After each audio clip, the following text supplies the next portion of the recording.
It is my honor to be here. It is my first session that I've been able to do with a live audience since March 9th of 2020. So thank you very much. I'm really grateful for each of you being here. I would like to start by thanking our partners at Nexum, Caroline and Vincent, Celine, Renaud.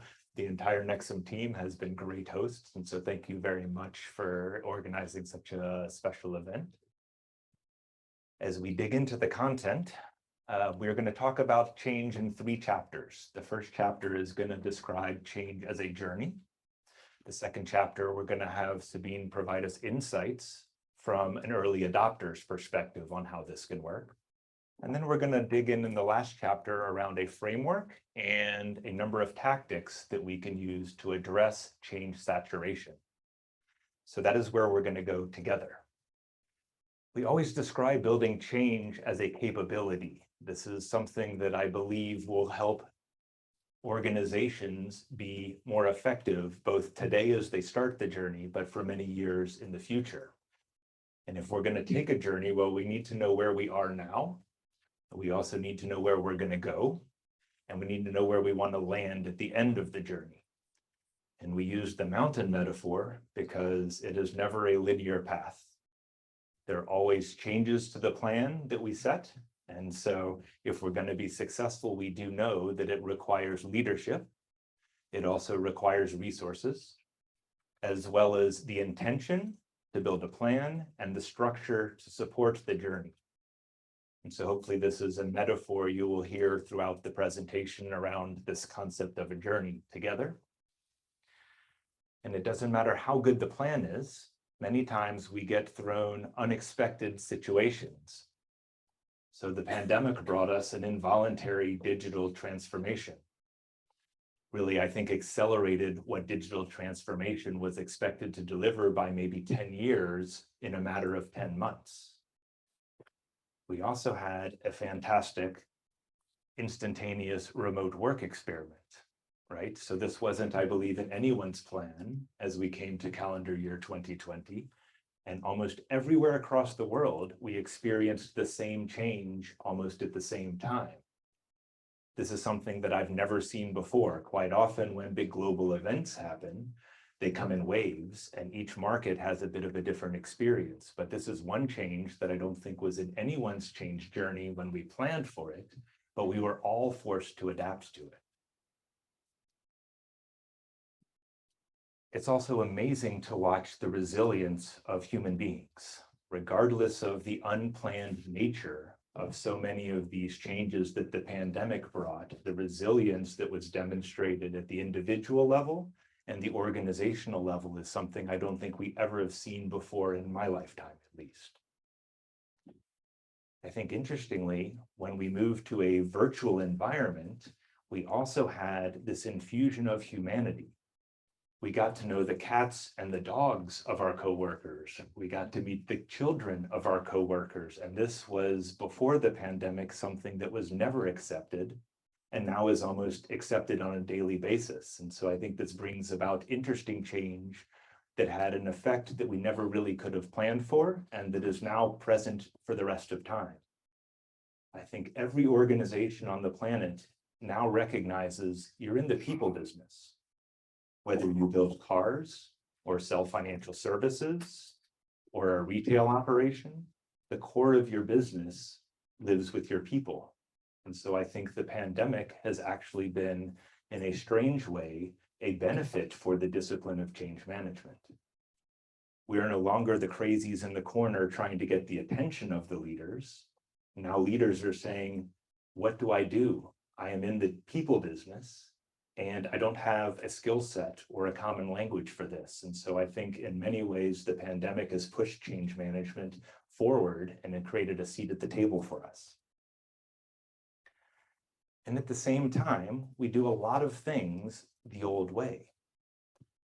Does anyone in your organization say something to the effect of that's the way we do it around here? Maybe not so much in France.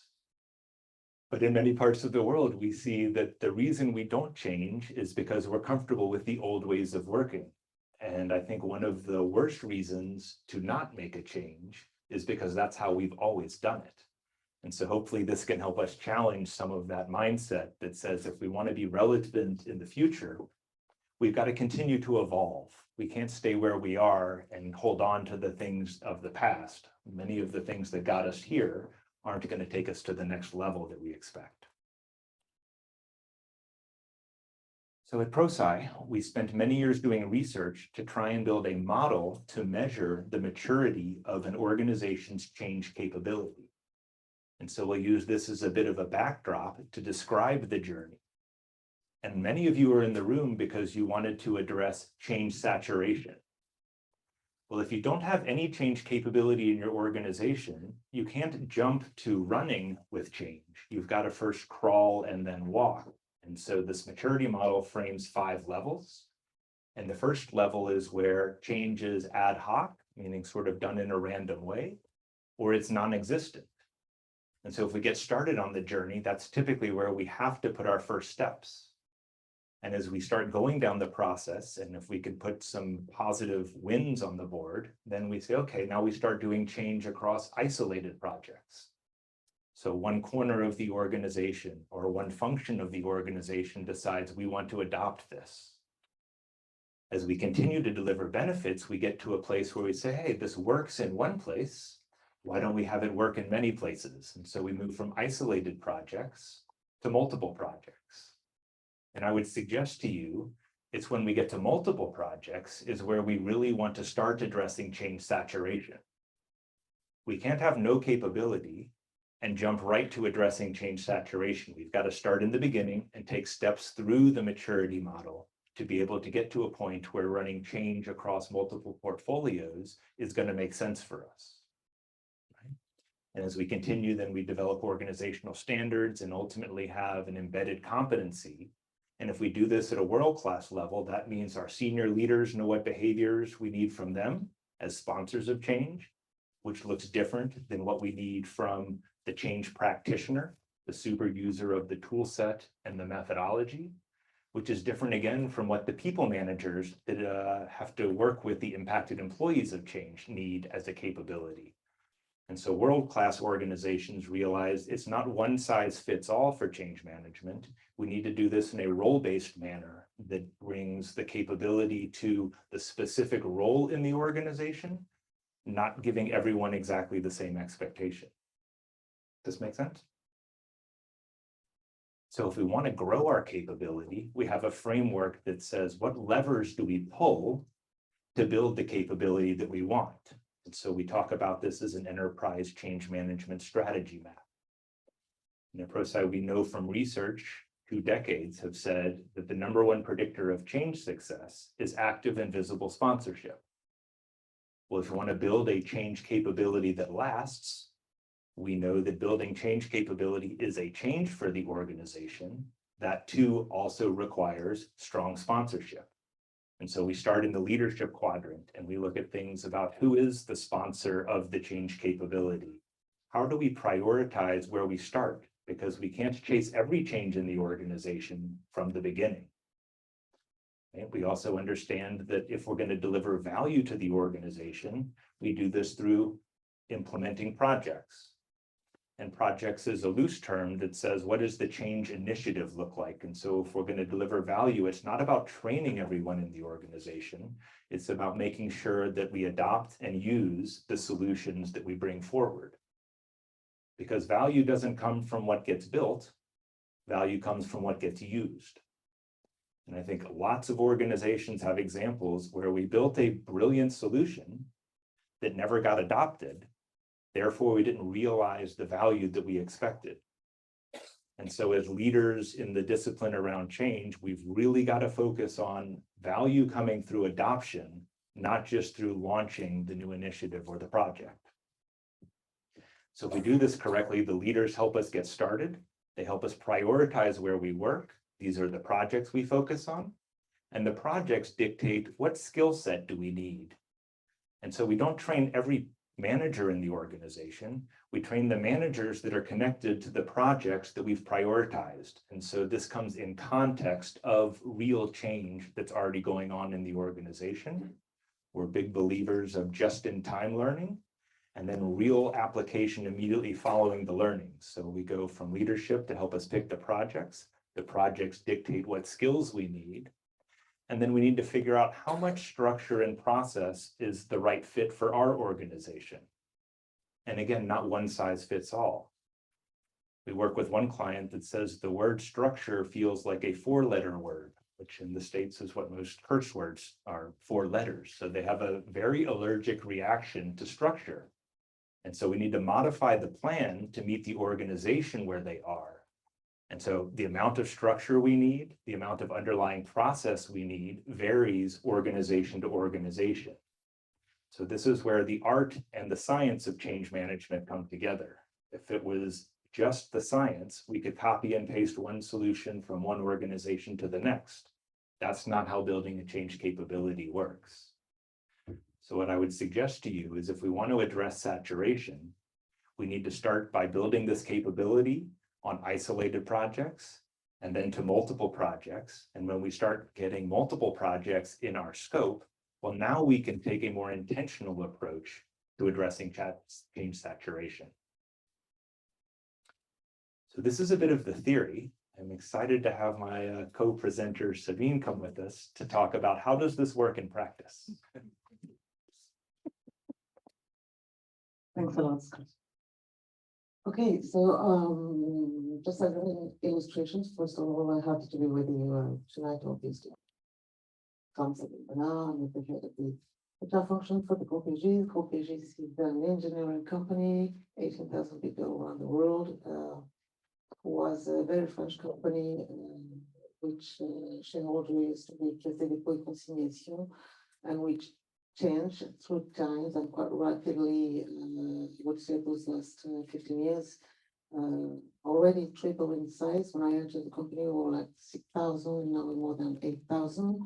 We were mostly French and now we are mostly international. And as a perfect metrics engineering company, we are quite working in silos, of course, and everybody like to cultivate its own different as it makes sense. But the company aim today is to more than double size, meaning going from 1 billion euro turnover to nearly 3 billion, to make it simple, before 2026. Which is the first steps during while our new shareholder, which is now a fund, a private fund, and no more Caisse des Dépôts as the main actor, will expect to have his ROI on the vehicle he invested in. I had the pleasure to start learning about change when I was in charge of talent management and talent development for the group. The very beginning was okay. At that moment was like 2016, I think. We needed to help the future leaders of the group because we had already an intention which was to grow quite fast. We wanted to help them to grow, and we had a discussion around the Connect table at that moment around what would make a difference as a skill for them to have. And to make it simple, what get out of the discussion was okay.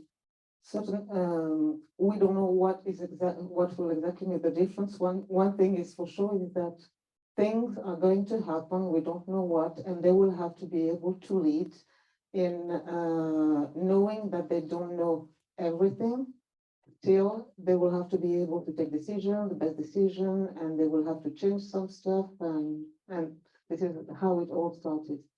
So we brought up a program for leaders, and at that moment, I met Vincent, and we decided to introduce, what was called change, but at that moment, it was more about how to move in a smooth way, agile way, in a very VUCA world. All started around that.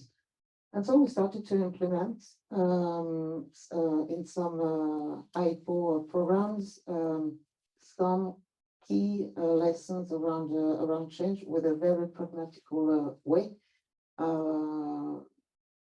being an engineering company, we mainly do manage projects. And the thing which was really relevant is that when we started to work on how to be more agile and how to manage a situation from an A situation or step to a B1, we made them work on their real case, which was what was the pain in their shoe right now. And this was really one thing which was quite key. So we went on delivering those programs, and in the end, having like 30 people around the world who went through what we may not have called change at first sight, but that was it.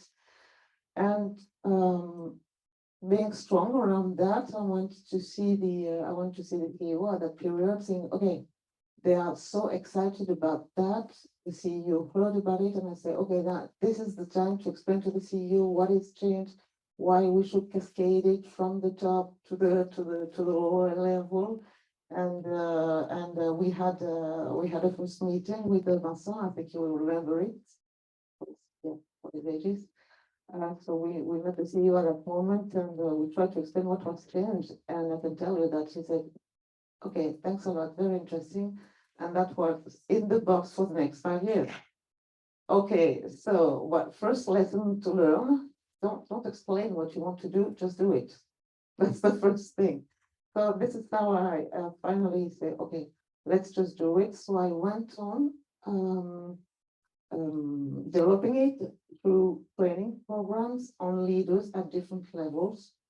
And then I took any opportunity in any place of the company, any kind of topic, support function, operations, engineering stuff, when you change your IT system, whatever, take any opportunity to apply yourself or with the help of one of the guys already trained to apply the methodology and to show them that don't talk about change, talk about the fact that they want to put in place their new IT system. Okay, you will help them make the people adopt the new system, and you will help them in building the path to make it as quick as possible and as good as possible.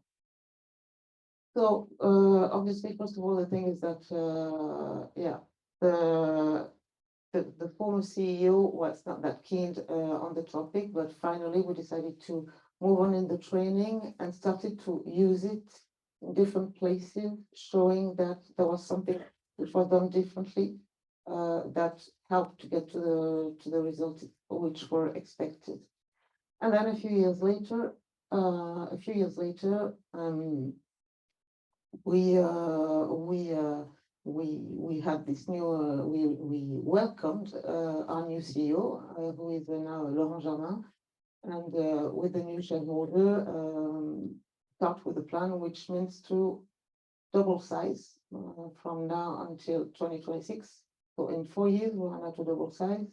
The new shareholder will invest in the company. And obviously, to make that possible, it means in a service company, because what we do sell is the time of the people. It means be able to make the merge and take the best out of a merge. Big ones, a lot of bolt-on we've done right now between 20 and 25, between 20 and 25 acquisition during the last 18 months. And obviously, we have plans to make some huge acquisition, but as it happens in life, that's your dream, and that's the reality. And I must say that it was successful last summer. So now on me is we're not going to make a huge acquisition to get the target. So we have to multiply the number of acquisition to make it possible, and we have to make it very relevant and develop a lot of synergy in a company which is absolutely not, let's say, on an integrated model, but often in a kind of standalone model. So this is first a huge change. Second, to be at the expected result in 5 years, we need to change the operating model, the whole operating model of the company. So this is a huge this is a huge transformation because, of course, behind the model, behind the economy, behind the figures, the thing is about the way the power is distributed in the company. So a lot of change, which are definitely expected, but which needs the people to be aligned, focus all the energy in the same direction, understand what this will bring to them, knowing that they may win or lose. So in the end, what was helpful is that the changes that the CEO wants to make needs to go through very pragmatical changes, like change the operating model, like change the IT system, like developing new finance system, etc., etc. So first of all, when he arrived, what was created is a transformation department, which was in fact in charge of make a first picture of all the projects that were running out of the whole system, and there were much more than plus 100 projects, 100 of more or less transversal projects over, of course, projects that were run for our clients. So this transformation department was in fact in charge of the project management, meaning being clear on how many projects, how much do they cost, when did they start, when are they supposed to end, and what is the ROI expected from that. This is project management. This is exactly what we do for our clients. But this time it was inside. And then from this, the point was to say, okay, which are the priorities and which ROI do we want to get out of this project? So from 100, we get to 60. From the 60, we get to the 14 or 15 first top projects. So this is a way to address, by the way, a part of the saturation of project. And then the point is, okay, those are the projects that we consider at the COMEX level that are the priorities, and then just do it. Well, nothing happened. Nothing happened because everyone, you know, when you've been working for 2 years or 3 years on your project, it's a baby. You want it to go on, right? You won't just stop it. So this is where, without talking about change, because this transformation bureau or office or department was in charge of project management, but they call themselves change. Okay, so say, okay, so we are not about change, no problem. Our role is about support the human side transformation on the project. So that was a way, not explaining what we're going to do, but to help them to understand and mobilize and help the manager and help the leader to mobilize their people around the project. So this is how we started, meaning relying on the global project management.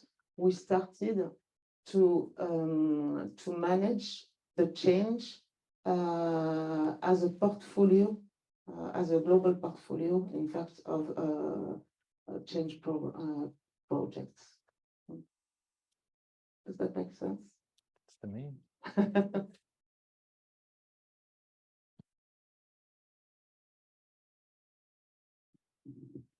I don't know if people have questions for Sabine. We could take a few now, but we can also continue to push forward if you like.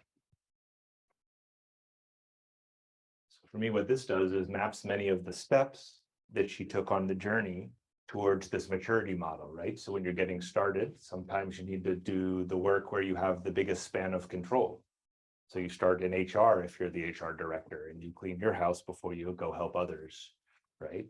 She didn't have the luxury of a top-down approach. The CEO was skeptical in the beginning. So when you go into training and coaching to get the program moving, sometimes you need to go where the window's open, not go what the plan says. And so I call this the follow the energy approach, right? And so you might have a great plan, but the energy goes in a different direction. And so this willingness to adapt to where the energy is, I think, is an important takeaway.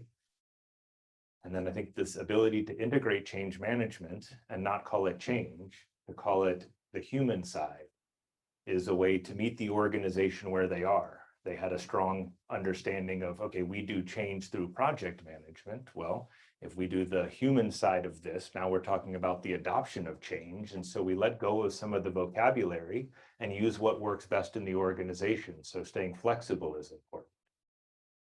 And then being able to integrate change or the human side with the transformation office now gives this a home in the organization. So at this level, now you can say, what do we need to do to address saturation?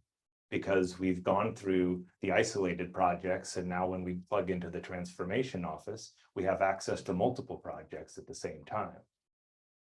I also maybe one thing that we talked about, maybe just one thing. I mean, in fact, it's just about being full of bon sens and take any opportunity. For instance, and the French people will know what I'm talking about. At some point, because there was so much pressure, economical pressure after 2 years COVID. The COVID moment, it was quite difficult, and now with the new shareholder and the area expected and so on, there was a lot of pressure and there was a lot of psycho risk on the population, and there started the unions to come to take the floor and say, look, now with all your change and all your stuff and all everything, now just remind that you have a result obligation, which is to take care of the health and the mental health of your people. So that's fine about all of you, fine for you. We were very happy with that, all those changes. Fine for you if you have great plans. The point is that we are waiting for you to demonstrate how you do support the people to go through without being hurted. And this was a huge opportunity to say, yes, we have a lot of change, and the transformation office is clearly following how many projects, what should be stopped, what should be continue, what should start, and there is the people side, a company, and this is how we're going to do, and then we explain what we do, how we will support the people, what kind of engineering we'll go through it, etc. So this was a huge opportunity to say, look, against what you are threatened by the unions, we can say that we have a human dimension of the transformation, which is a specific plan which is put in place. So it's about being also, let's say, it's not about being clever, it's just about being lucid on what is going in your system, which is the whole organization. Can you also talk to how you engage the leadership? Because I think the courage to bring the senior team into the training was a big step in the journey as well. Oh yeah, that's true. At some point, when we used to train those hypo in some training, we started at the end of the program. I said, okay, look, now we're gonna make a little event. It's gonna be fun, because all those 15 guys were going through, yes, change, but also communication, also strategy kind of training during, I don't know, it was like 3 days, plus 3 times in 1 year. And I said, okay, look, we'll have a little event at the end of this journey of your training, and you will all explain in a pitch of 6 minutes. You will explain what you did to the COMEX, basically. You will be exposed. You, Hypo, will be exposed to the most top executive committee. And at that moment, the COMEX understood that there was something powerful going on. I said, okay, what is it about? And they heard that it was about ADCAR, and that there was some kind of connivence between the people around that, and they were kind of curious, in fact. And I said, okay, look, guys, you don't have a lot of time. What we'll do is we'll do a 3 hours kind of sensibilization for the COMEX, and this is how it started. And at some point, because some of the leaders of the COMEX had huge transformation to do, I told them, okay, for some of you whoever wants, we'll make a promo and we'll train you on that. and there was the biz dev guy, head of the biz dev from the group. There was the finance guy. There was a CEO from India who was interested in it. There was some of you guys were there, I think. Yeah, some of you, yeah. HRD, and this is how it started. My plan was, as much as possible, when I thought that it would make sense, to pick and choose each in any kind of population, any layer of the company, any country, pick the people it would make sense for, and this is how I spread the methodology in the company. In fact, if I had stuck to, okay, let's start to the top and then down, I mean, oh my God, 20 years after I would be still trying to push for something, whether the point is not about explaining, trying to convince the people, but to do it and then ask them for having some more, because they just recognize that it brings value. So that was obviously one use which I adopted. Sure. Thank you. Find the courage to avoid a skeptical CEO and then find the window when it opens with the new CEO sometimes can make or break the journey. Yeah. Okay, so we talked about change as a journey. We've had some great insights from Sabine. We're now going to look at a framework and a series of tactics to deal with saturation. A lot of companies ask me, Scott, what is one thing that's true with all of your customers? And I think the only thing that is true with every single customer Prosci has worked with is they all have more change going on than they can effectively manage, right? And so this to me is a universal truth. We say in the States, our eyes are bigger than our stomach when we put the plate of food together. And so hopefully from this, you'll be able to take away some practical tips and things you could put to use quite quickly. So I'd like to see a show of hands. A large portion of work is accomplished by projects in your organization. Is this true? You raise your hand. Okay. The number of projects and programs is growing. Is this true? Okay. No one's shrinking. Okay. Many of the projects and programs overlap and have dependencies, in particular on the people. Okay. So if you didn't raise your hand, I'm not sure you were listening, right? So now I want to see show of hands. You have a clear picture of the projects and the change impact of those projects across the enterprise.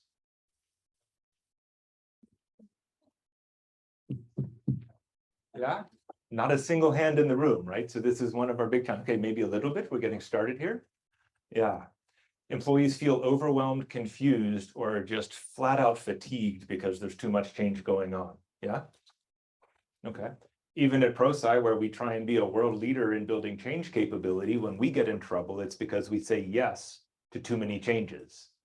And so a big takeaway here is there's a lot of change going on outside of work that takes mind share from what's available to contribute to work as well.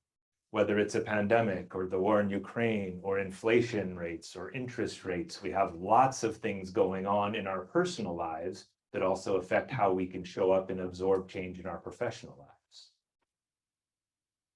So Prosci, we're a research organization. We've been doing research for 25 years on this discipline, and we know from lots of studies that almost 3/4 of the respondents say we're either at, past, or approaching what we would call saturation, right? And this has consequences. This means our individuals suffer. We get the burnout and the fatigue and the just, I can't take anymore mindset. We also know our projects suffer. We have delays. We spend more money than we plan to. We have these projects that go way past budget, way past schedule. And ultimately, if we oversaturate the organization, the culture suffers. And this is where the real consequences come, because if you get a culture of skepticism and cynicism and say, this won't work here, it is really hard to bring that back. So hopefully this paints a big, important why behind addressing change saturation. It's not just the individuals, it's not just the projects. The organizational culture, when it gets away from you, is really hard to pull back in. We also know from other research, not from Prosci, Okay, 3/4 of CEOs say the ability to adapt to change is a source of competitive advantage. So that's out of the PwC survey. Donald Soll from McKinsey says 9 out of 10 executives think organizational agility is critical to business success, and it's getting more important over time.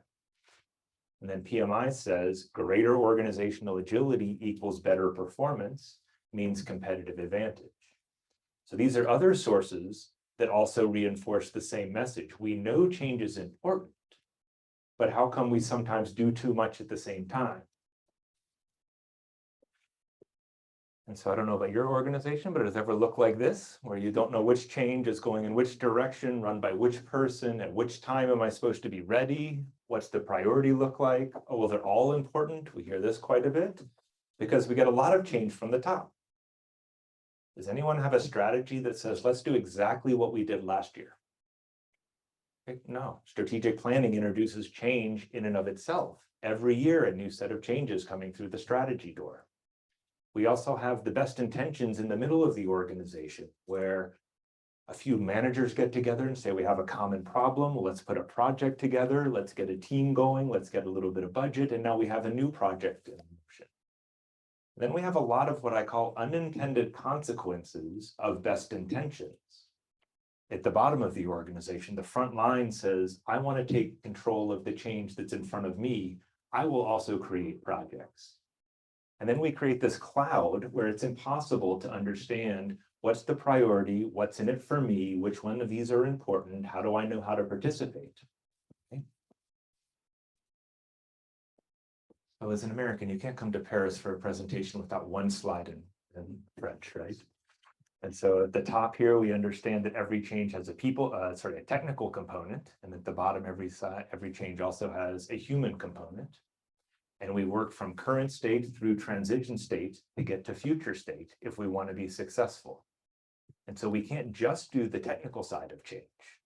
This is where we develop great software systems and all the buttons work, but no one logs in, right? Any of that ever happen in your organizations, right?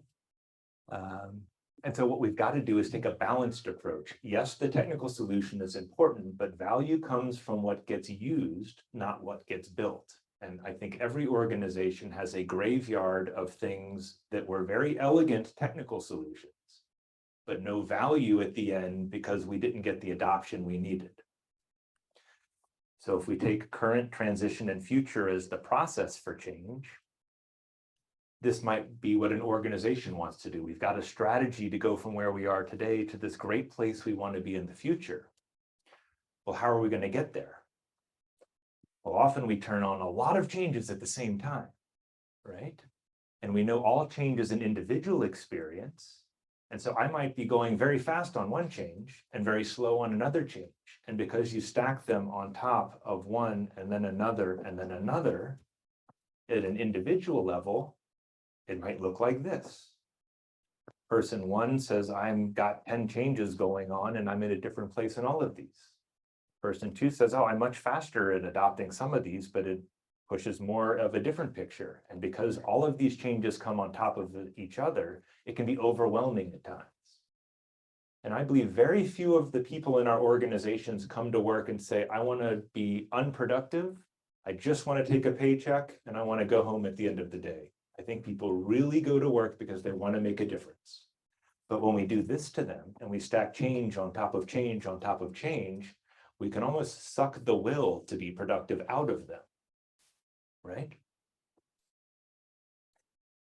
Does anyone ever have a change that seems to go on forever and ever and ever?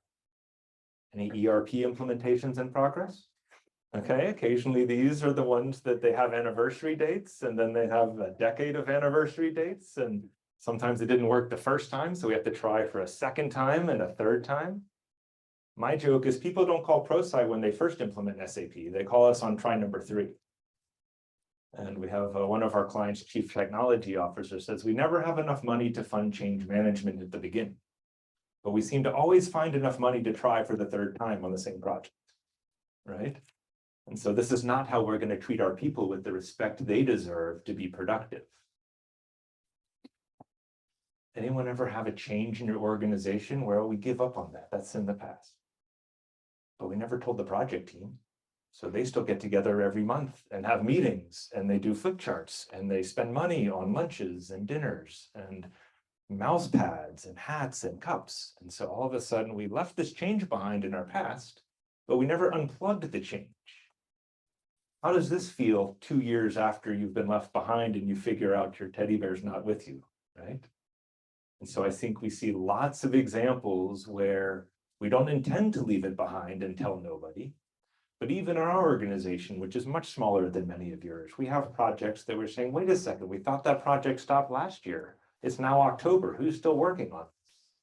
Right. And so sometimes this is how we get that saturation feeling, is we're not very good about unplugging the change and saying, it's a tough decision, but we need to take this one down. It's time to stop. Right.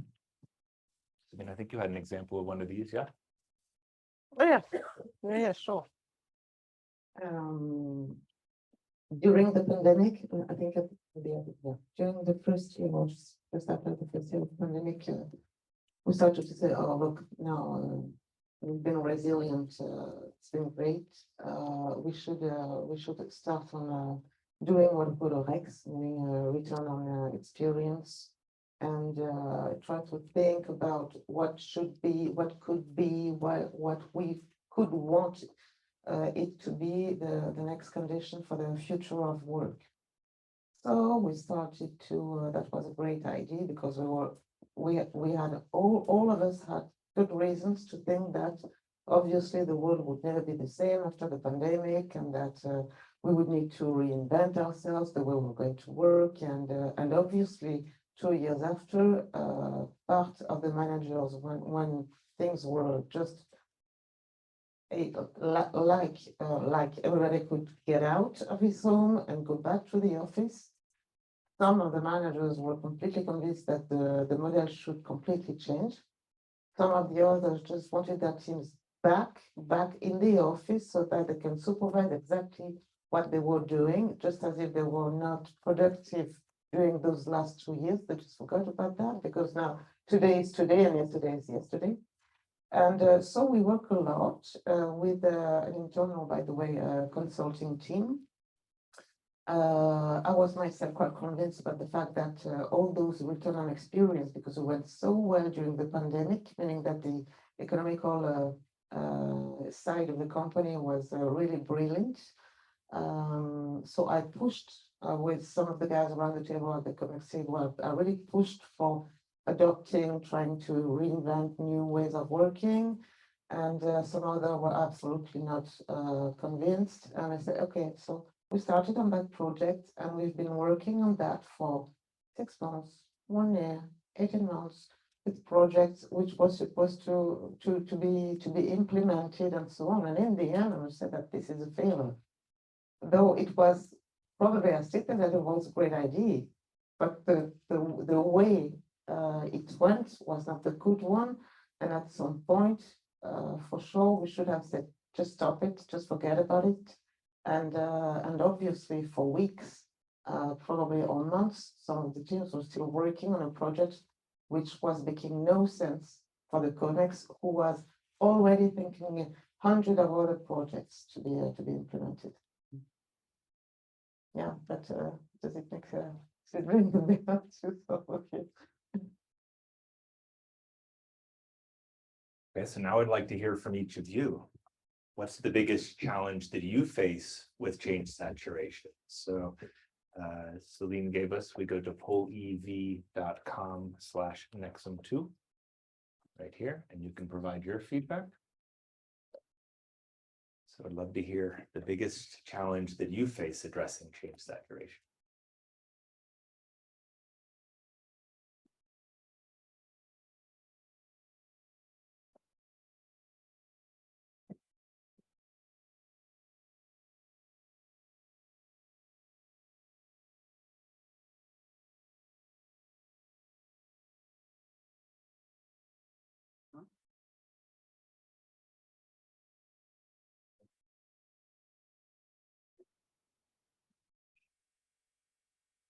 No one wants to prioritize, yeah.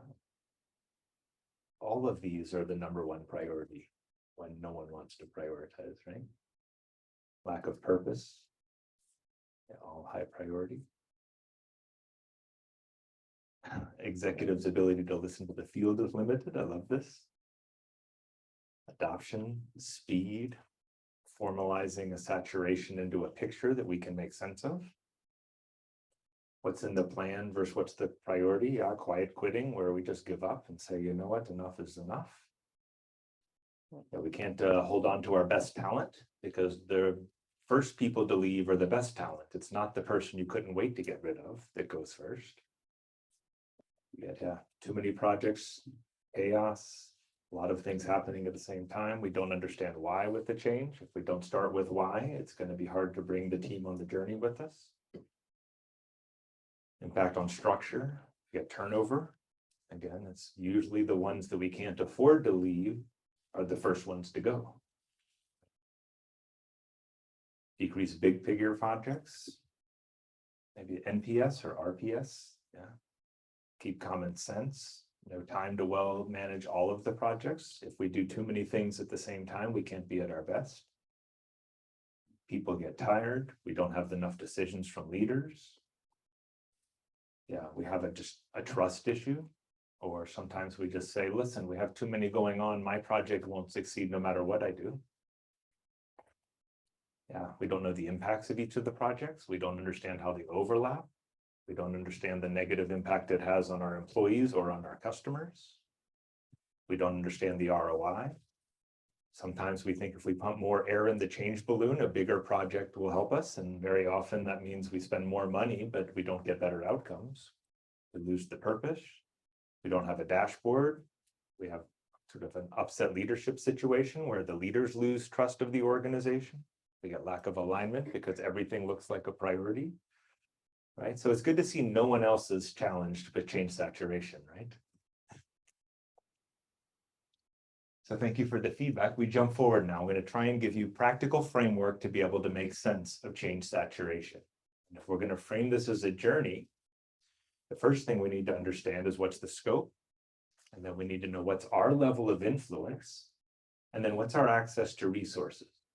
So 3 big questions that are inputs to decide what's our path forward. How do we get to the top of the mountain? Well, it depends on scope, influence, and resources. So when we talk about scope, well, how many trees are in our forest, right? There's lots going on in the organization. And if you're going to get good at managing it, you can't do it all at the same time. So we have to clearly define what does the scope look like. So this is an organizing framework that tries to say a single project, one triangle, is different than a program that might have multiple triangles, is different than a portfolio that is the combination of all of these. And so the language we use matters, right? And so I see a lot of organizations, everything here is a transformation, but they don't break the transformation down into what is the project, how many projects equal a program, and what is the collective impact of this transformation. Does this make sense?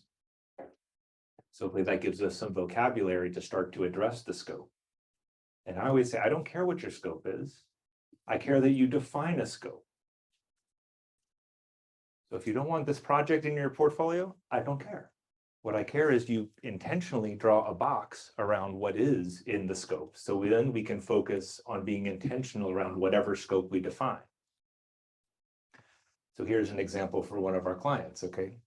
Transformation that might have 10 individual changes going on, and return to workplace is a solo project, and that has an impact with all of the impacted employees, and we can measure that. We also see the IT transformation has 3 major legs to it, and we call this a program, and that program also has an impact. And then you can see integrating acquisitions or getting rid of business units, or then as you get down to the bottom, you say, okay, well, I've got a functional approach and an IT cloud migration and a transformation. And so all of these end up impacting our people in different ways. But if we don't measure them individually and collectively, the people don't understand what's the priority and how do I make sense of all of these changes at the same time. So again, this is designed to give you what's the scope of our portfolio to be able to manage this effectively. The next question is, how much influence do you have, right? So we've got some ability to ask some questions. How much influence you have on project selection, which ones go, which ones don't. The investment, the resources, the group impact, the timing, which ones we're able to say we have too much, we have to stop this one, or we have to put it on pause. And so we can measure these. Okay, 1, I have no impact or no influence. 5, I have complete influence. Would anyone say this is exactly how much influence you have in change in your organization? No, most of the time it looks more something like this, right? Where we've got very little influence in some very important decisions and maybe a little bit of influence in some other areas.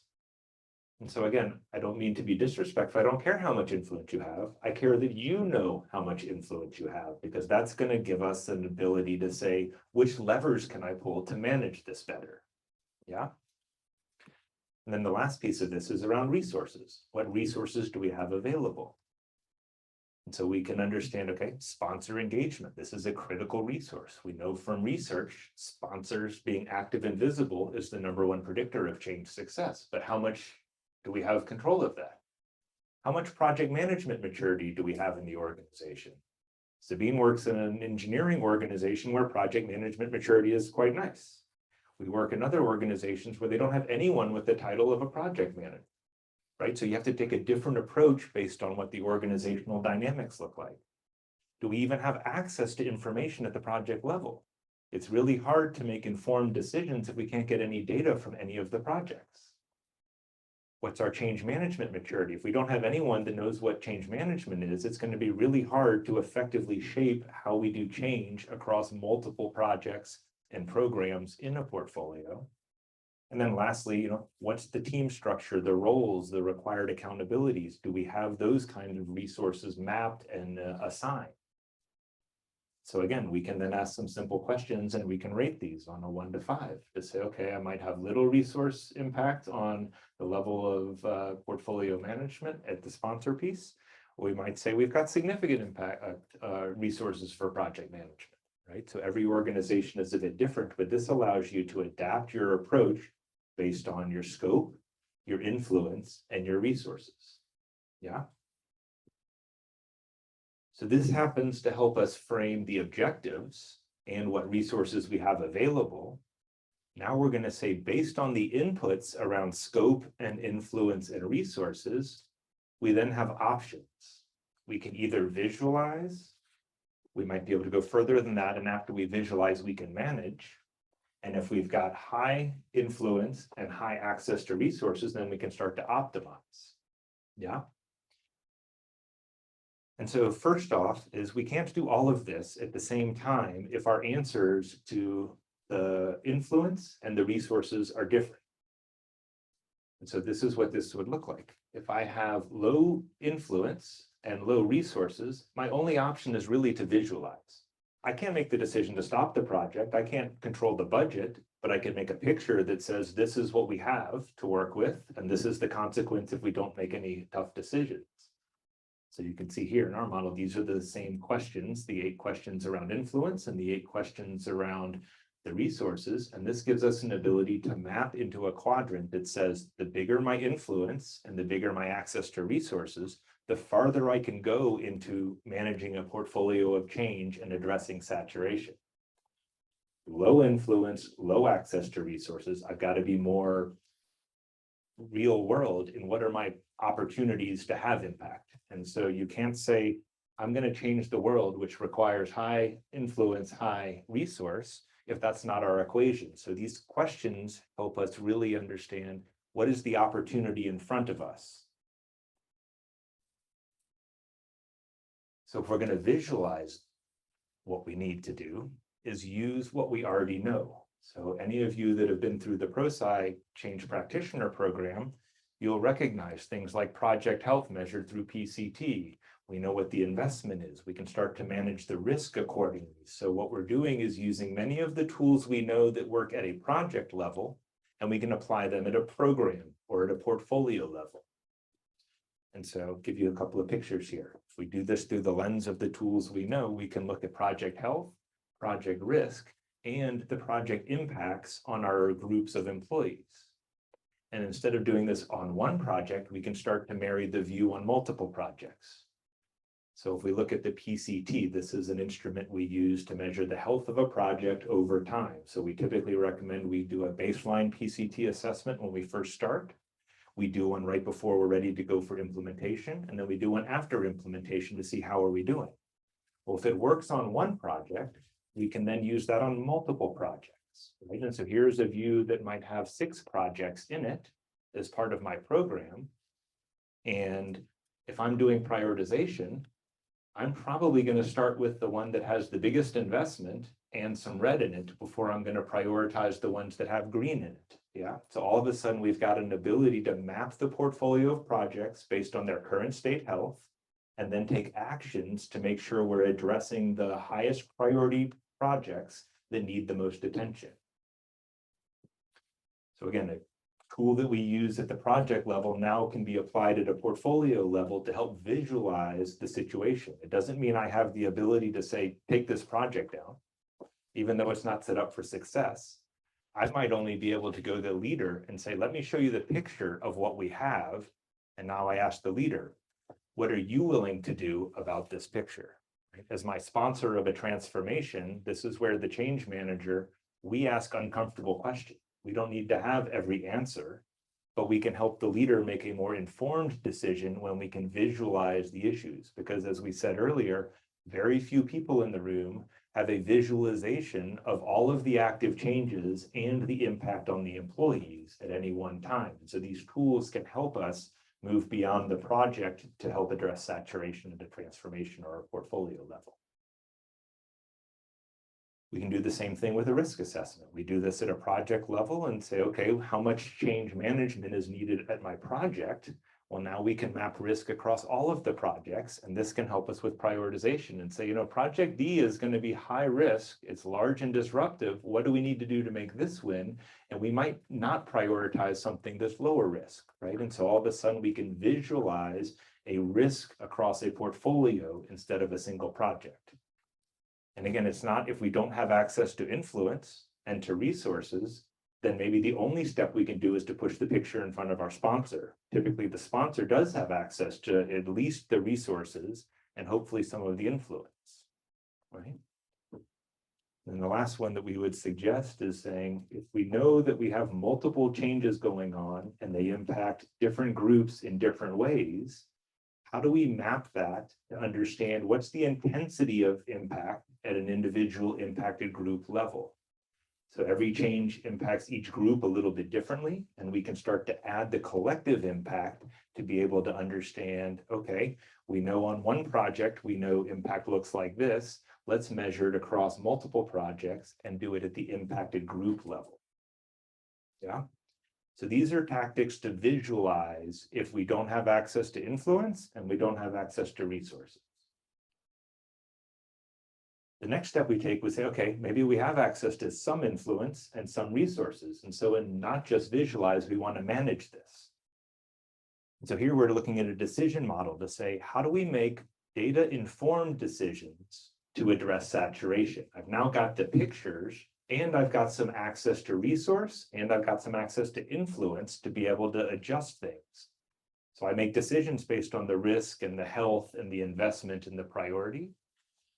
I also can understand we're not going to be successful if we have the same sponsor sponsoring all of the changes. And so if sponsorship is the #1 predictor of change success, and we have a sponsor that is set up as the primary leader for 8 changes in the portfolio, they're going to struggle to perform their role. And so we can start to make adjustments based on the access and the capacity we have with sponsors.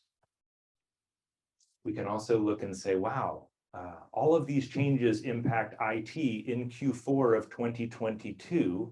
If we're going to continue with these, we need to expect delays and resistance. But if we can make the data-informed decision, we might slow down one project, or we might pause it altogether to give it time to finish a project so we don't hit the same impacted groups with the same set of milestones at the same time. Right? And so this is, again, trying to make more data-informed decisions as opposed to saying, I give up, we have too much going on. Well, the more we can visualize this challenge for our leaders, I think the better impact we're going to have. Because I don't think many leaders say, you know what I want to do? I want to tank my reputation in the organization by closing my eyes to the problems.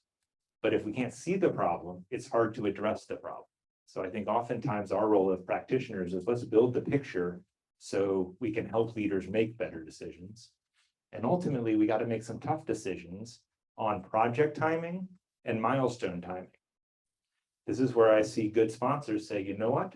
We're going to push go live out by 2 months because we've already got 3 other changes that are hitting that exact group this month. And so we need to let that first change land before we chase the second change at the same impacted group. So these are all decisions that we can help leaders make by doing the visualization. And if we have access to influence and resources, we can make recommendations to say, here's the order which we go, or here's the project we pause because we'd rather be successful on go live as opposed to go live on the right date and have no one adopt. And then we can start to map this collectively. So if we said these were the impacted groups and here's the 3 projects in the portfolio, we can start to say at the impacted group level, what does that look like? And ultimately it helps us understand, okay, groups 1 and 2, these have capacity to absorb the change. The more changes we have hitting the same impacted groups at the same time, the less capacity they have available. And if we're going to continue forward in a low capacity environment, we need to expect resistance. We need to expect delays. We need to expect adoption to be slower than we plan for. Ideal scenario, if we have full access to resources and to influence, we make even harder decisions. And so what this ultimately can look like is a bit of a heat map. And so if I'm bringing a new change forward, and I know it's going to impact the HR group, and mine is not already mapped in here, I'm going to really struggle to get the benefits when I expect them if I continue forward because of all of the other change that's already impacting those groups. And so we might choose to say, I don't launch my change. I wait until first quarter next year when there's more capacity to absorb it. So ultimately, these impacted groups turning into a heat map, this is an image that I think many leaders can say, okay, now I understand why you keep saying too much going on. I can see we have some capacity over here for some change, but I can see in HR and maybe IT and maybe in the business unit number 3, we can't go live right now. It's never going to work.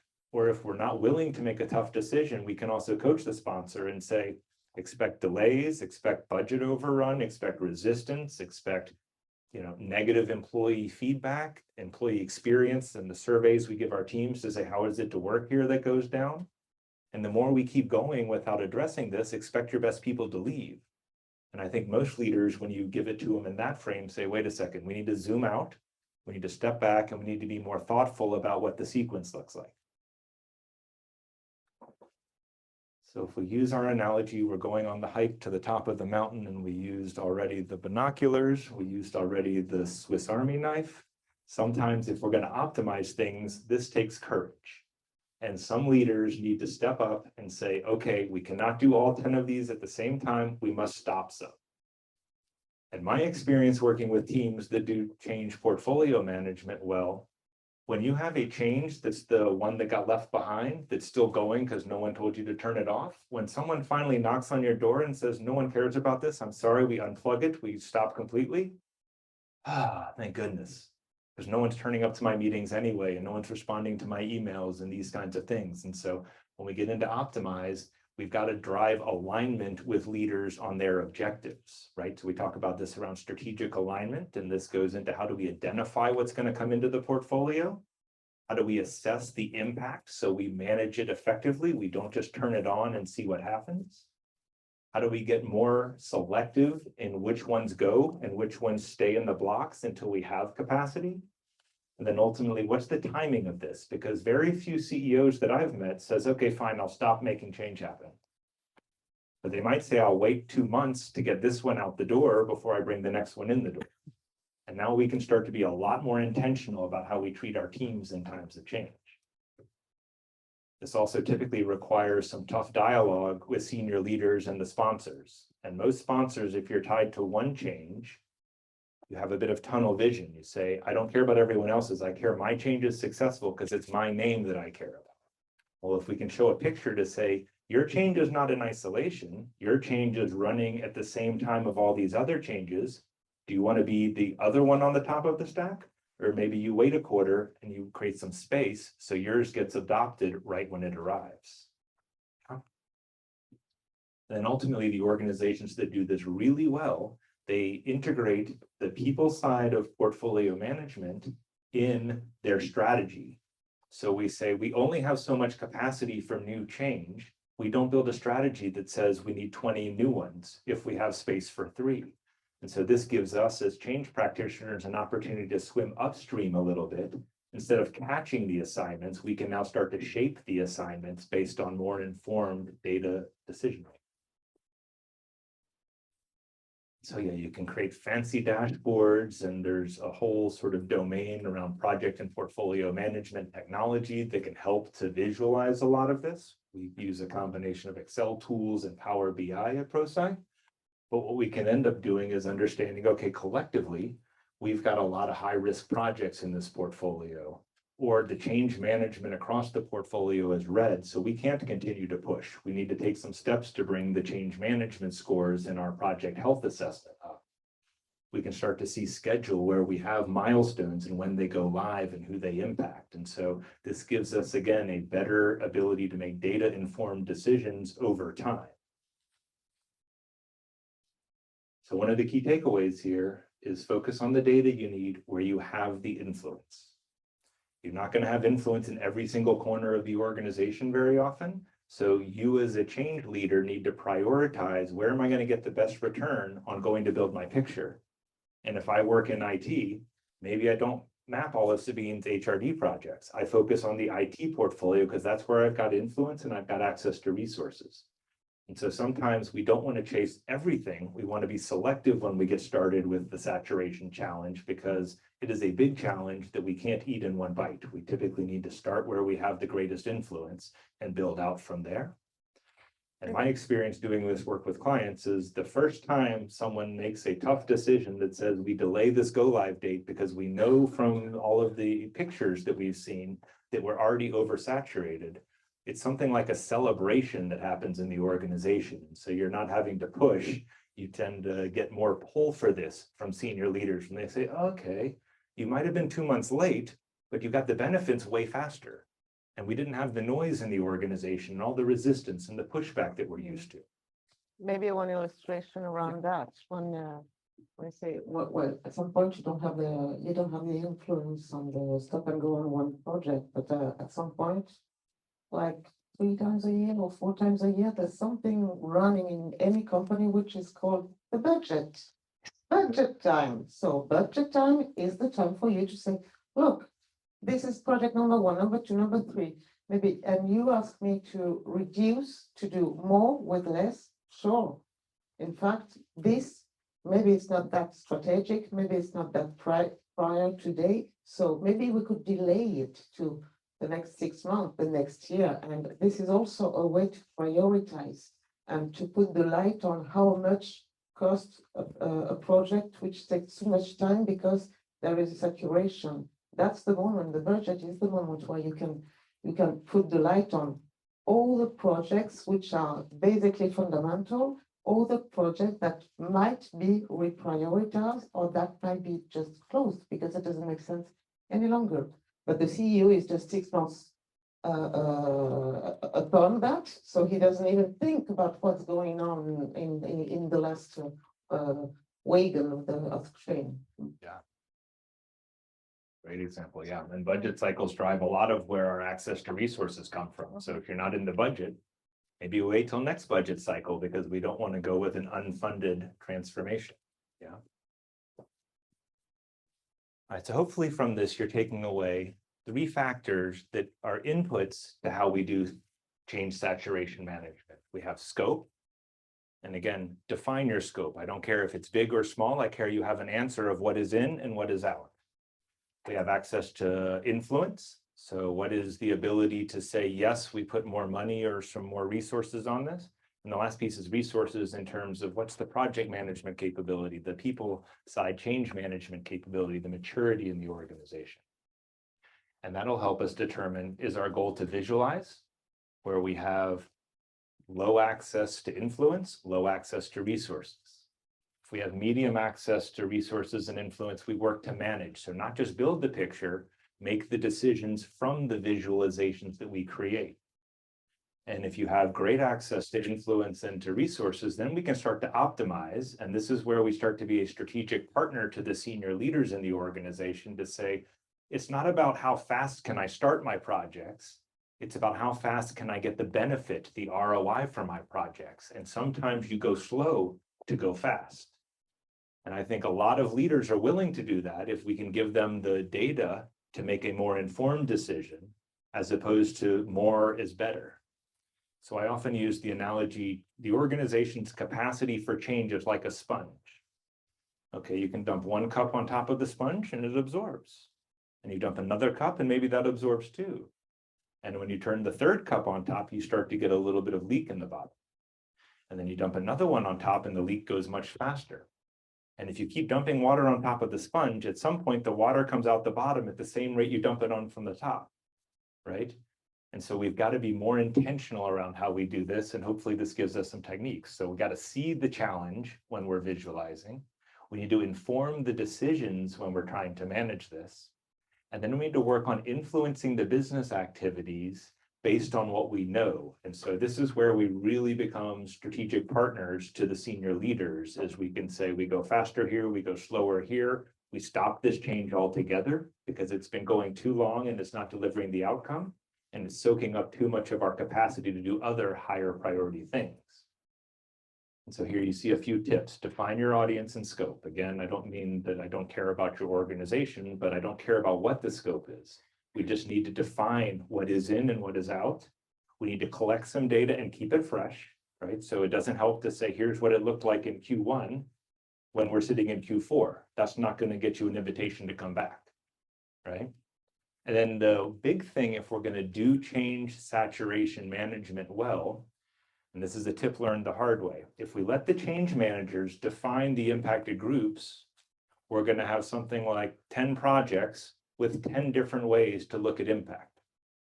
If we can standardize our impacted groups, and we say every change in the organization is measured against these same 25 groups, well, now all of a sudden our heat map is much more precise, because you don't call them HRD and I say, well, that's HR business partners and talent acquisition. And someone else says, well, no, I call that, 3 other names or 4 other names. So the more we can standardize how we do our impacted group analysis, the stronger accuracy we'll have in the heat maps we can develop. And so you don't have 10 different names for the same thing. We standardize on one name. And I think clients, to get really good with this, they almost hard code it into the change management work. To say every project will always use the same impacted groups, and then we get really high fidelity in when we bring the visualizations forward. In manage, the scope is critical again. How we integrate with change management, because we don't have total control. A lot of these projects have change managers, but also have project managers or transformation leads or agile coaches attached to them. So we've got to connect to how the work gets done if we're going to manage it more effectively. And the goal here is keep it actionable. So it might not be perfect, but we don't want perfect to get in the way of progress. We want to do what we can with what we have. And then the last piece on optimize is really trying to drive benefit realization. And this is a message where, I've never met a CEO that doesn't have enough change management in their life.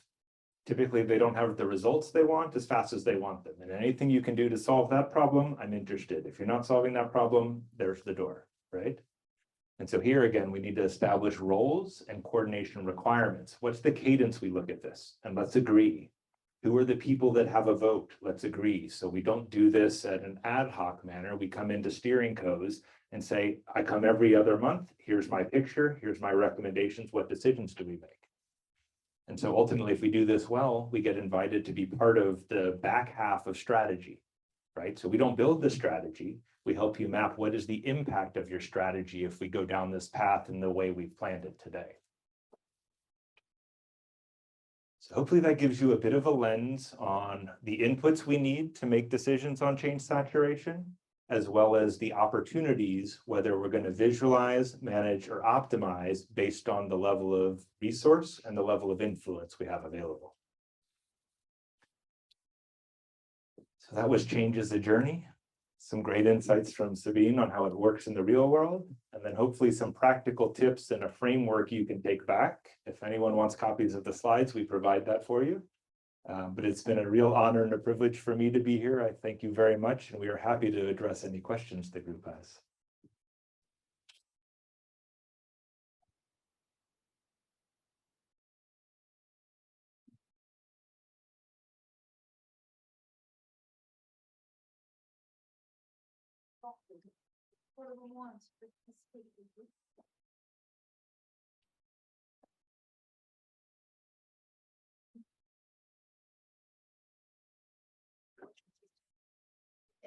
Oui.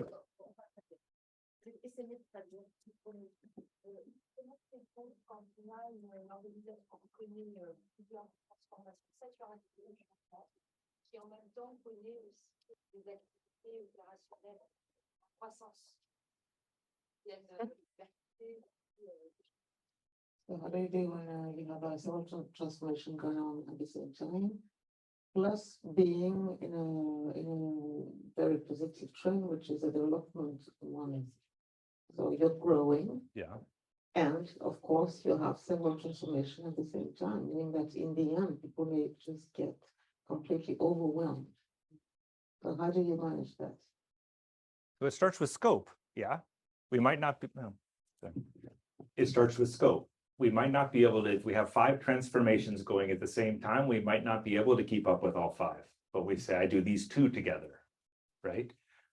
We have to define where our influence is and where it's not. And again, a little bit follow the energy. Where do we have access to a senior leader that's willing to listen to us when we can bring the picture forward and say, if we go with the current plan, look what it does to our impacted groups.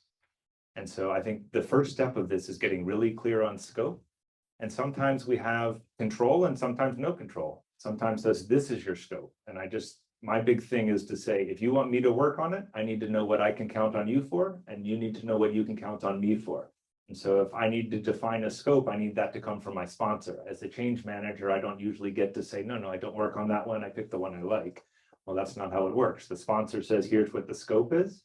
And then I think also as we go deeper in the process, we say, when I bring you pictures to make more informed decisions, I need you to take the tough decision. It's not the change manager's job to stop the project. It's the sponsor's job to stop the project. Or if we've got multiple programs going in once, we might need to negotiate to say, which one of these is closest to the finish line? Can we stop the others until this one finishes? So we make some more capacity, because no one likes the delays, but I'd rather go slow and get the right outcome than go fast and run my head against the wall again and again. And this is where a lot of organizations, they only start to pay attention to this work after they've run their head against the wall 2 or 3 times to say the technical solution was great, but no one adopted it. Well, typically that's because we either didn't do change management at the project level, or we had way too much going on at the same time to be able to absorb it when it arrived. And so again, I think the go live date is something we talk about as a negotiation, not an absolute. And the better we get at doing this work, the more the sponsors will start to work together. And yeah, maybe a bit of politics. Okay, if you'll go fast on this one, I'll go fast on the next one. Or if you'll slow down now, I'll take the slow down button next time. And so it's not without organizational politics and dynamics in play. But if we're not clear on the scope, we're never going to succeed. And if we get clear on the scope, then I want almost like not a written contract, but a verbal agreement from my sponsor that says, if I'm going to do this, I need you to do that. And we agree up front before we go into this work, because every organization we've ever worked with has more change going on than they can manage effectively. The only way to address this is to have an open dialogue with our sponsors and say, it's your transformation, it's not mine. Right. And so ultimately, if I get a challenge from a sponsor and says, I said, do them all, don't come back. I say, well, what do you want your legacy to be here when you get let go? Because if you continue to do this work again and again and again, not effectively, you're not going to be here very long. And I think most of the senior leaders, they care more about their personal brand and their legacy than they do about most of the individual changes that they sponsor. So make it personal to them is a little bit like practicing ADKAR on our sponsor. Why now? What if we don't? Is the awareness. What's in it for you as a sponsor of these transformations if they don't succeed? And quite often, if you're working with senior leaders, You might miss Yeah. once, you might miss twice, but you don't typically get to miss again and again and again and stay in your chair. And I also think, show examples of those who came before you. What happened to Joe, who was our sponsor of the last 10 IT projects, and none of them succeeded? Well, no one knows that, where Joe is because he doesn't work here anymore, right? So it's one of these challenges where you either get good at this or you get good at finding your next opportunity. And just to give an illustration, At the time being, there are several projects in the IT department, right? So there's a kind of a committee, which is to deep dive into the 25 or whatever number of projects on IT. And then it's obvious that all those projects will cost a lot, won't be able to be implemented by the people who are already completely overwhelmed in the company. So now, if you to manage the saturation of the change, try to identify the people who will have problems if someone or the collective team think that everybody should run the same way with the same people and should get the same ROI. For instance, the financial guy, he will have problem if he spends so many millions on so many projects at the same time with the same teams, because obviously it won't work. So he won't have any ROI, but he will have a lot of money spent on it. Then go to the HRD. She will have a problem because the teams who are supposed to endorse the deployment of all those projects at the same time, there are going to be a lot of burnout, harassment, whatever, and this is going to be a problem for the HRD. So for sure, in the among the attendees of whatever exco, you will find people which will have what's in it for them, what's the risk for them. So those are your allies. You're not the one who's going to start the project or who is going to define which project should be the one selected or not. It's just about finding the people who have interest or not in that and for them to take the decision. But they will help you put the topic on the table and make the top leader take the decision. That goes back to ADKAR, awareness and desire. Why now? What if we don't? And what if we don't, to me, is the real question. And then what's in it for you as an individual is another one, to say, how much of your reputation are you going to put at risk to ignore this opportunity?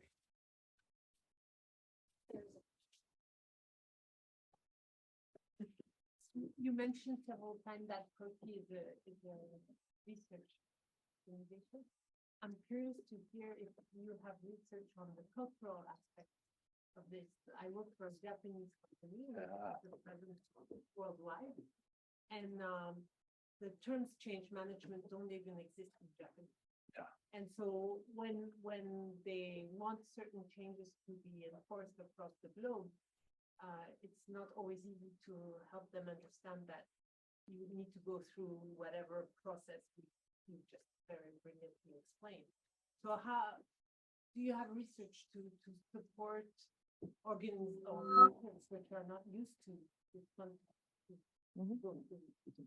So the short answer is yes. What we did was research the existing research on cultural dimensions.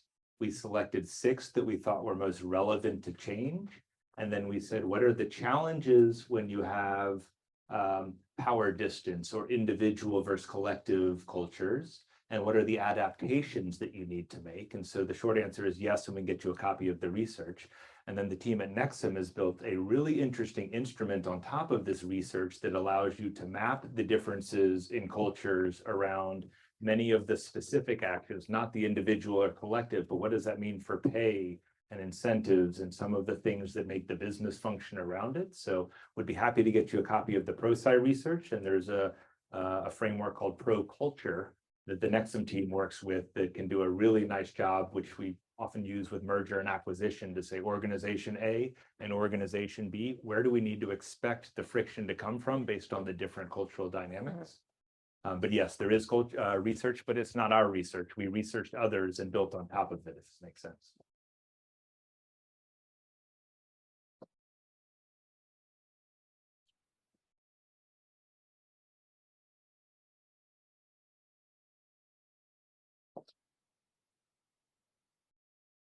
Thank you for the great explanation you gave. I gather from your, it's working? Yeah. I gather from what you presented that unless we are in a company that is very tooled up in terms of change approach and tools, there's little chance we can really handle well the change saturation. Is there any tip or anything else we can do before we are that tooled up? I mean, the approach of what you said about managing and visualizing, managing, it's super interesting, but seems hard to get to this point when you're in a less mature company. So is there anything else we can do to manage saturation in maybe in a more soft way without the hard tool? I'm not very clear. Yeah, no, you're very clear. So two things. One, I think it's never too soon to start building the capability for change because you need to take some steps before you can jump. It's like swimming in the shallow end before we go to the deep end. But if you need to get to the deep end faster, sometimes you bring in outside help. And so bringing in a guide that says, okay, I know how to manage saturation. I'm going to help you as you get started. Also do some of this advanced work. So it's sort of like going from step 1 to step 3. You can't jump by yourself, but you could bring an expert in to say, okay, as we're learning how to do this at the project level, I can also work with each of the projects to help do the visualization with you. And so we've seen this before. We have a number of executives say, I don't need anything at the project. I just have lots of transformations. Help me get that right. And we say, it takes change at the project level to get to change at a portfolio level. So I would say you need to get started at the projects, but also one of the consultants that understands this kind of work can be a guide for you. Our goal is not to always do it for you, but we can show you in the beginning until you can sort of catch up to where the capability matches the maturity, if this makes sense. And I think you can also build these. Illustrate this. Maybe I can illustrate Yeah. this. How did we do? First of all, one thing which I shared with the former CEO was, look, for each transformation, for each project, how much consultants are in our building? How much do we pay them, right? So now, maybe that we could try to develop the capacity to implement projects in our own company, and we will capitalize in the end. Whereas today, when I won't tell any name, but when X is coming, helping us implementing the new tool, fine, we pay a lot of money, and then in the end, they go back with their own knowledge. So now what I suggest is to capitalize, and we won't do it on all of the projects. Let's try with one, and then use that for a second one. And this is how I started. And now we have in the company, because there are so many projects, there are project managers, there are change managers, of course, but there are also some experts like Nexum guys who are helping us on specific projects to make sure that we have this global visualization. But it takes time, but often the financial view or point of view help leaders to, well, it helps to catch the attention of the CEO. Maybe to revise my answer, because I didn't help you so much. I would say pick one view that you can visualize, even if you're not a change expert, and start with one picture. So it might not be perfect and it might not give you everything you want to see, but it gives you a start. And then you can build on top of this. And so you could do a project health, whether you use Prosci tools or your own sort of, I think this one's good, I don't think this one's good. You can do something to start to visualize the projects in aggregate. And so obviously we're purists, and so we really like to do it, at a very high level, but you don't have to be perfect. I think if you have a problem with saturation, it's better to do something than it is to do nothing. And so find one picture that you say, this is a view that will really help us. And then, if you don't want to use outside help, use whatever you have to determine what is the health or what is the impact on the multiple groups, and how do we map this in a way that works for our organization. Yeah, thank you.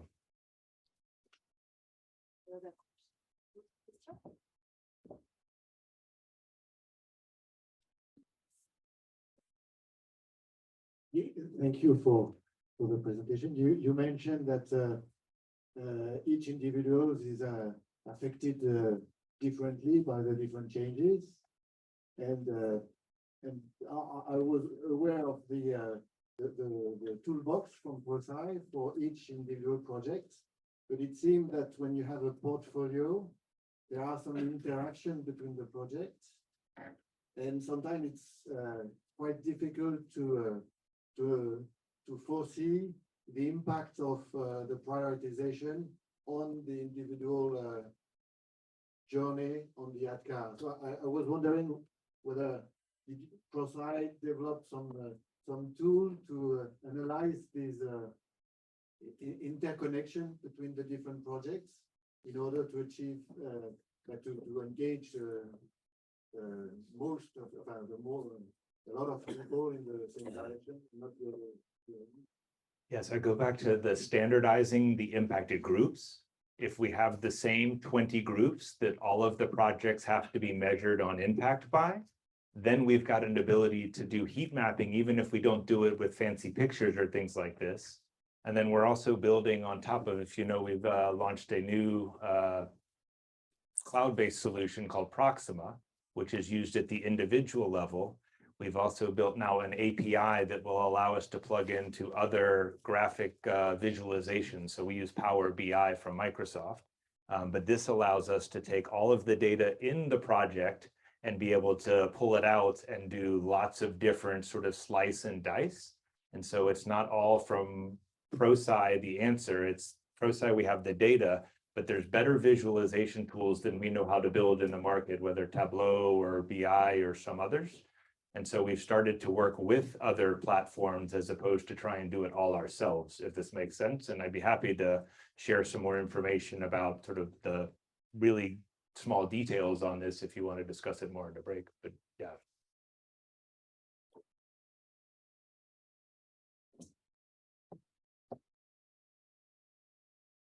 Une dernière question avant de passer au cocktail. Oui. Oui.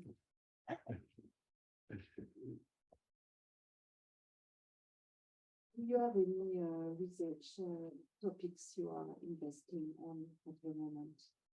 Which are they? Yes, it's a great question. We've just released last month research on unique applications of the project change triangle, you know, this triangle we looked at. So there's a deep dive on applications of PCT, which came out last month. And before the end of this month, we have top contributors of change success in post-pandemic world opening. So we don't have the findings yet, but if everyone in this room, I would welcome a chance to get more participation in our research from French organizations, but this opens October 28th, I believe. And so we're really looking to say, we know what worked pre-pandemic, let's either validate or adjust. And a lot of this is not just as sponsorship important, it says, what adaptations do we make with sponsorship post-pandemic? What are the challenges we face with post-pandemic sponsorship? And so this research will open at the end of October and will run through middle of January. And so we're hoping to publish that in Q1 of next year. But very much you will see a lot more research focus from Prosci in the coming months and quarters. We've got 4 studies planned to release in the new year. And the first one I'm quite excited about because we know what the old days used to work. We need to figure out what works in current time. And so this will be an insightful research study for us. But everyone, if you want to participate, we make sure with the team at Nexum, we get you access to participate.